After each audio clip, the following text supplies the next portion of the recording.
You ever make one decision you regret for the rest of your life? One stupid little choice that seems harmless, but later you realize it could have been the last mistake you ever made. Mine was simple. I thought I could save 10 minutes by cutting through the woods, and I shouldn't have survived. It was later than I should have been out walking. My car had broken down on a back road, and with my phone at 2% battery, I had to make a choice.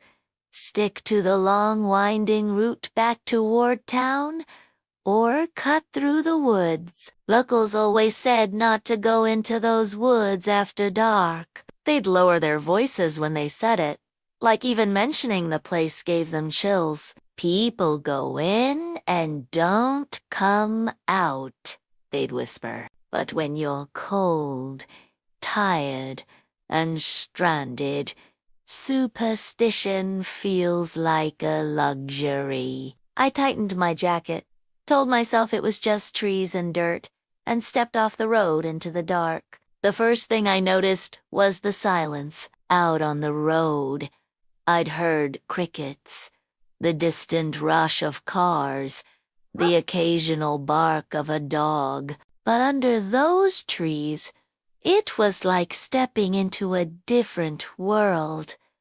The air was thick, damp, heavy. Every sound I made, every crunch of leaves, every snapped twig echoed too loudly. I told myself it was fine. 15, 20 minutes at most, and I'd be back on familiar streets. But 5 minutes in, I got the strangest feeling. Like the trees weren't just around me, they were closing in. I laughed nervously, shaking it off. Just the dark playing tricks on me.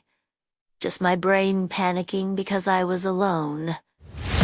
Except I wasn't sure I was alone. I kept glancing over my shoulder. Nothing there, but the feeling wouldn't go away. That crawling sensation at the back of my neck, like someone was watching. The deeper I went, the worse it got.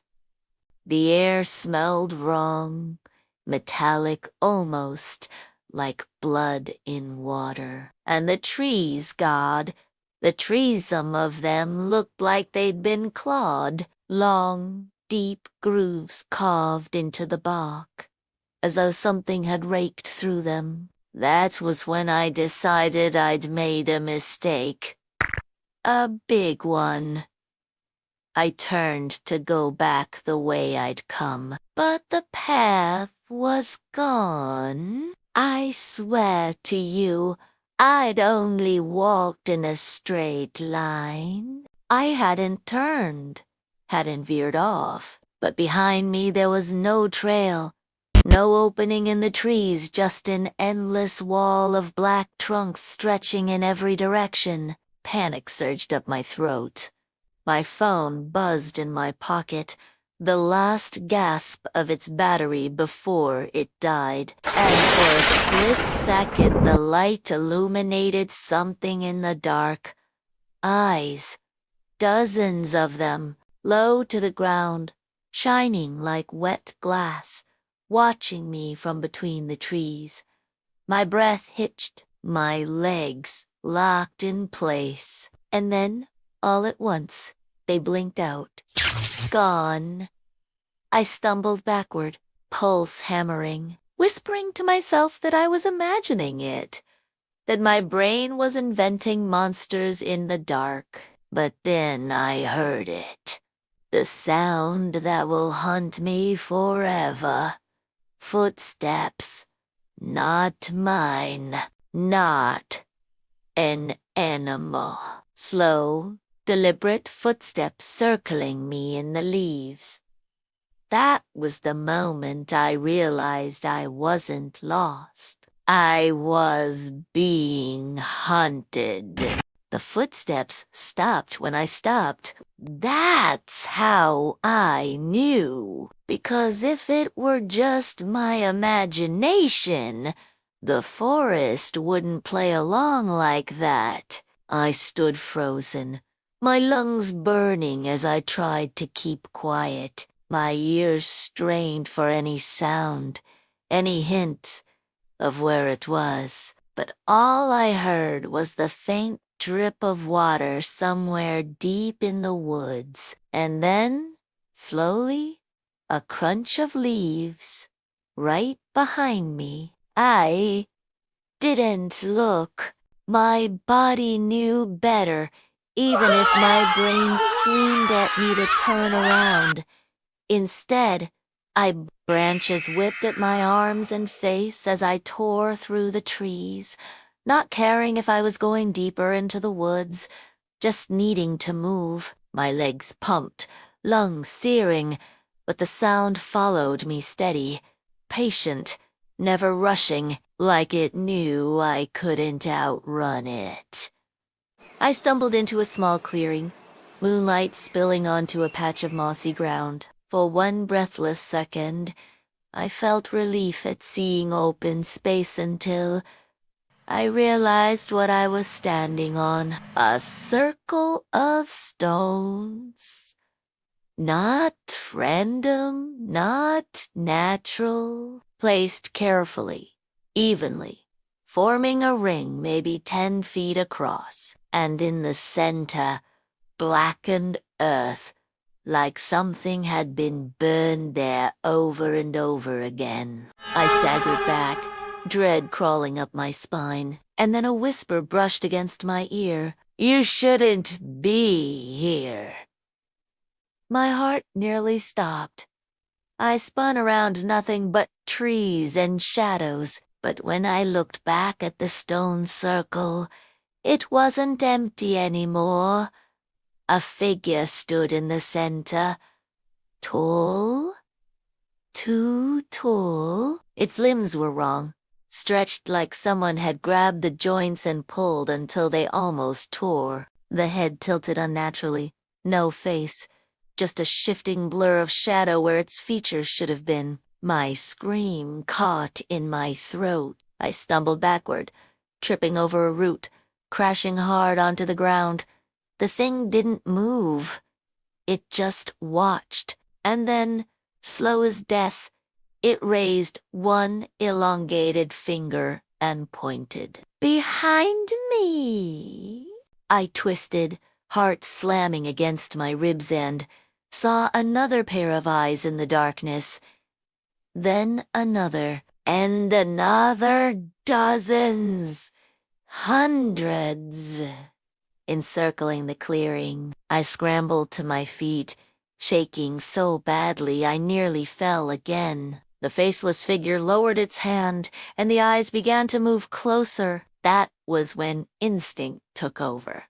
I ran, not toward the path. There was no path there anymore, but toward the faintest flicker of light I saw through the trees. It might have been my imagination. It might have been nothing, but I chased it, like my life depended on it.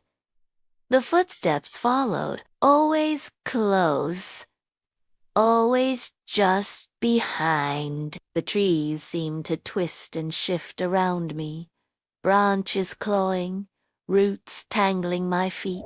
I swear, the forest wanted me to fall. Finally, I broke through a thicket and saw it. An old cabin, run down, sagging, its windows shattered, but real, solid, shelter. I didn't think. I just sprinted to the door and shoved it open, slamming it shut behind me. Inside, the air was thick with dust. The floor creaked under my weight. Broken furniture lay scattered, cobwebs dangling from the rafters. But for the first time since I entered the woods, the footsteps stopped, Silence. I collapsed against the wall, gasping, clutching my chest. My entire body shook. I thought maybe, just maybe, I'd found a moment of safety. Then I saw the carvings on every wall. Scratched deep into the wood were words, dozens, hundreds of them, overlapping in frantic handwriting. Don't look, don't follow, don't speak. My stomach lurched. The rules, like the ones I'd heard in stories. Warnings that always came too late. And beneath them, in huge letters that carved through every other word, was one final message. You can't leave. The door behind me rattled. Once, twice, then the sound of nails long, jagged nails scraped slowly down the wood. The nails scraped again, harder this time, making the whole door shudder. I staggered back into the cabin, my heart pounding so loud I thought it might shake the walls. Whatever was outside wanted in. I looked around desperately for a weapon, anything. My eyes landed on a broken chair, its legs splintered into a sharp point. I grabbed it, clutching it like it was a sword. Though deep down I knew it wasn't going to stop whatever I'd seen in the clearing. The scratching stopped. Silence pressed against the cabin. Dust floated in the moonlight, seeping through the cracked windows. My own breath was too loud. Then, from above me, the floorboards groaned. I froze. The thing wasn't outside anymore. It was upstairs. I edged toward the staircase, every step creaking beneath me. My stomach twisted with dread, but some terrible pull dragged me forward. The carvings on the walls seemed to blur in my vision as I climbed. Those words, don't look, don't follow, don't speak, searing into my brain. Halfway up, I heard it. Breathing, slow, wet. Just beyond the landing, I stopped, clutching the chair leg so tight my knuckles turned white. The air was colder up here, damp like a cellar, though the cabin had no basement. My gut screamed at me to go back down, to run out into the forest, but my legs carried me up anyway, like I wasn't fully in control anymore. The second floor was darker, the windows boarded, the walls closing in. My phone was dead, but a pale glow leaked from a room at the end of the hall. I should have left. But instead, step by step, I walked toward that glow. The room was small, bare except for a rotting bed frame and a mirror leaning against the wall. The glow came from the mirror, not from a bulb or the moon, but from inside it. And in the reflection, I saw myself, but not me.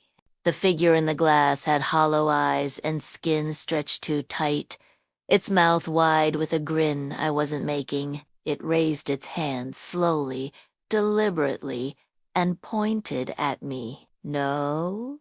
I whispered, shaking my head. "No, that's nah." The mirror cracked down the middle, and the reflection stepped out. I stumbled backward, slamming into the doorframe. The thing my twisted double moved toward me, each step jerky, unnatural, like a puppet pulled by strings. Its grin never wavered. I swung the chair leg wildly, striking the wall, splintering wood, but the reflection didn't flinch. It kept advancing, tilting its head, eyes boring into mine. Then, in my own voice, but wrong stretched, layered Hollowit whispered,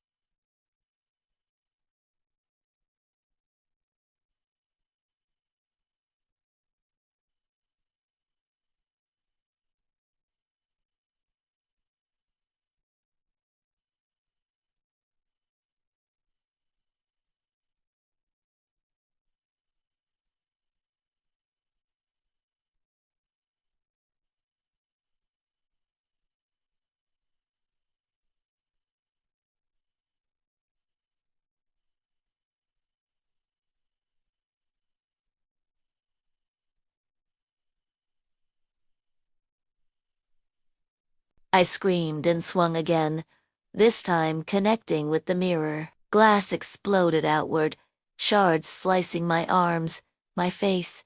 The glow winked out, and the double was gone. I collapsed to the floor, panting, blood dripping down my skin. My reflection still stared back at me from the shards, fractured 100 times over, but in every piece my face was still grinning. That's when the footsteps started again.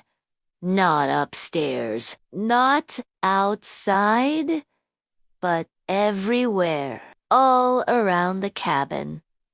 Circling, closing in. I stumbled back down the stairs, clutching my bleeding arm. My vision swam. The words on the walls seemed to pulse now. The letters alive. Don't look. Don't follow. Don't speak. The front door burst open, not from force, not from being broken down, just swinging wide on its own, like it had been waiting. And outside, in the clearing, they stood, dozens of figures, too tall, too thin, faces blurred like static, all of them waiting. And the one in front, the one from the circle, raised its long finger again. This time, it didn't point behind me. It pointed directly at my chest. My chest tightened as that long, inhuman finger aimed directly at me. The air grew heavier, pressing against my lungs. I couldn't breathe. Couldn't move. Every instinct screamed at me to run, but my legs were like stone. The figures outside didn't speak, didn't move, didn't blink. They just waited. I finally forced myself to take a step back, but as soon as I did, the cabin door slammed shut. The windows blackened like tar was spreading across them, sealing me inside. Panic surged. I bolted for the back door, kicking it open and crashing into the night. The cold air hit me like ice water, but it didn't feel like relief, because the woods were different now. The trees stretched higher, their branches twisting like skeletal hands. The path I had followed before was gone, swallowed by the forest. And everywhere, between the trunks, those tall, blurred figures shifted, watching. I didn't think I just ran. My boots pounded the earth, my breath tearing at my throat. I didn't care where I was going, as long as it was away from that cabin. But the forest didn't let me go. Every turn led me back to the same clearing. Every direction circled me around again, spitting me out where the cabin sat. Only now, the cabin was different. Taller. Wrong. Its roof peaked like a steeple, and black smoke leaked from the windows, though no fire burned inside. I dropped to my knees, clutching my head. No, no, no. A whisper slithered through the air. Not from outside, not from the woods, from inside my skull. You came too far. I clamped my hands over my ears, but it didn't help. The voice echoed from somewhere deeper. You looked. You followed. Now you belong. The ground trembled beneath me. I staggered back as the soil cracked, a deep fissure splitting the clearing. From inside rose a stench of rot, like something had been festering beneath the earth for centuries. A hand emerged. Long, black, skeletal, clawing its way out. I stumbled backward as a shape pulled itself free, a body made of shadow, eyes burning like coals, its limbs bent wrong, jerking with each movement, as if it was learning how to walk. And when it stood, towering over me, I realized what it was, the thing from the mirror, but bigger, stronger, free. Its grin split wider, stretching past what a human face should allow. I ran again. I didn't think about direction this time. Didn't care if the forest swallowed me whole. I just ran until my lungs screamed and my legs gave out. I collapsed against a tree, gasping, my vision blurring. For a moment, the woods were quiet again. Just the rustle of leaves, the hum of insects, almost normal. Then a twig snapped behind me. I turned slowly. Nothing. Another snap. Closer. And then out of the shadows stepped a girl. She couldn't have been more than 12. Pale skin, tangled hair, a dress torn at the hem. She stared at me with wide, glassy eyes. You shouldn't have come here, she whispered. Her voice was fragile, like dry leaves. Please, I croaked, my throat raw. What is this place? How do I get out? The girl tilted her head, blinking slowly. Then she lifted her hand and pointed deeper into the woods. There's no out, she said. Only in. Before I could answer, her face twisted, her mouth stretching into that same impossible grin. Her body jerked, twitching, and then she snapped backward into the shadows like a puppet yanked off stage. I was alone again. No, not alone. Because from the direction she had pointed, something moved. Branches cracked.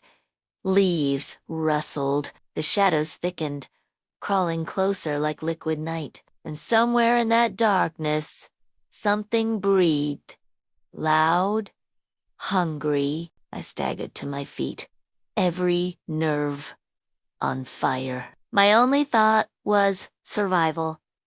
One step, another, deeper into the woods. My mind screamed that I was doing exactly what it wanted, that I was following, just like the carvings warned me not to. But I had no choice, because behind me, the shadows were spreading, and ahead of me, the breathing was getting louder.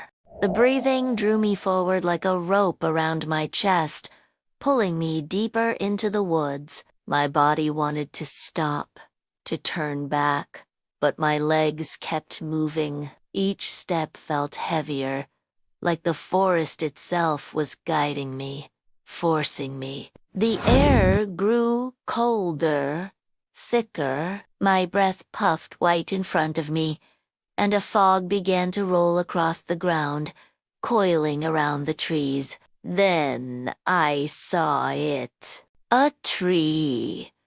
Unlike any other. It towered over the forest, its trunk massive, bark black and glistening like it had been charred, its branches spread wide, twisted like skeletal arms reaching for the sky, and embedded in its bark hundreds of faces, human faces, mouths frozen open in silent screams, eyes wide with terror. Some looked fresh, their skin pale but intact. Others were nothing but sunken skulls, half swallowed by the wood.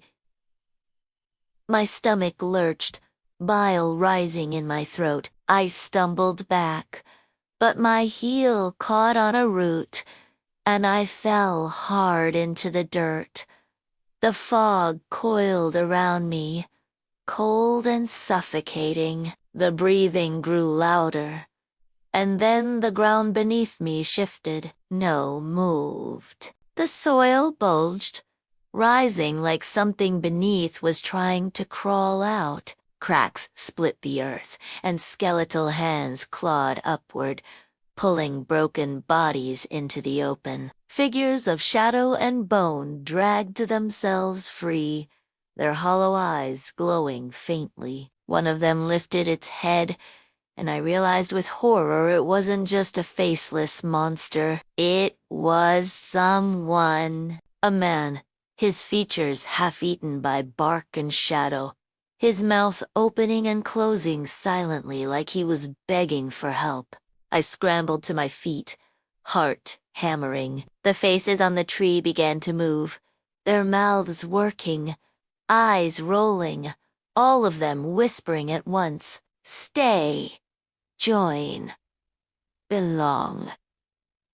The sound drilled into my skull, hundreds of voices overlapping until it became a roar. I clamped my hands over my ears, but the words weren't just sound, they were inside my head. The tree pulsed, a deep, thrumming heartbeat echoed through the clearing, shaking the ground. With each pulse, the shadows around me jerked closer, their limbs snapping like marionettes. I turned to run, but the fog thickened, rising up like walls, trapping me. The only direction left was forward toward the tree. My legs moved without my command, dragging me closer. The faces stretched as I approached, their mouths widening, their whispers turning to screams. Don't leave. Don't speak. Don't. The words cut off. Every face froze, every shadow stilled, and then the tree split. The trunk cracked open down the center, peeling apart with a groan like ancient wood tearing. Inside, there was no heart, no core, just a void, a hole that led to blackness deeper than anything I'd ever seen. And from that void, something reached. A hand. Enormous, twisted, made of roots and shadow. Its fingers tipped with jagged claws. It stretched toward me, the air warping around it. I screamed and threw the broken chair leg, my only weapon, at the thing. It struck the bark uselessly and clattered to the ground. The hand kept reaching. Desperate, I grabbed a rock and hurled it into the void. For a split second, I thought it disappeared into nothing. Then a sound erupted from the tree, a howl so loud it shook the forest. The faces shrieked in unison, twisting in agony. The shadows convulsed, collapsing back into the ground. The fog recoiled, thinning, and the hand froze, inches from my chest. I didn't wait. I turned and ran, faster than I'd ever run in my life. Branches tore at my skin, roots clawed at my ankles, but I didn't stop.